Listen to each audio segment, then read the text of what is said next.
Dzisiaj pokażę Wam, jak wymienić żarówkę kierunkowskazu w Fiacie Doblo. Pierwszą czynnością to jest zdjęcie pokrywy ochronnej, tak zwanego kapturka. Teraz będziemy odkręcać oprawkę z żarówką, która tu się znajduje. Jest to 1/4, 1/5 odkręcenia i mamy dostępną już żarówkę z oprawką.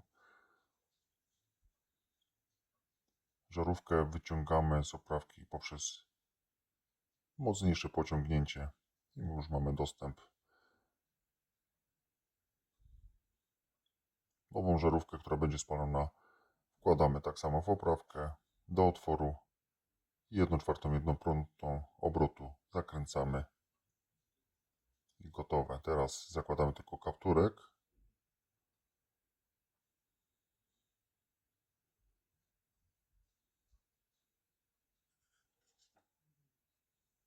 Żarówka do kierunkowskazu w Fiacie Doblo to WY21W. Nieważne, czy to prawa, czy lewa strona w naszym Fiacie Doblo, tak samo jest łatwa wymiana żarówki. To wszystko.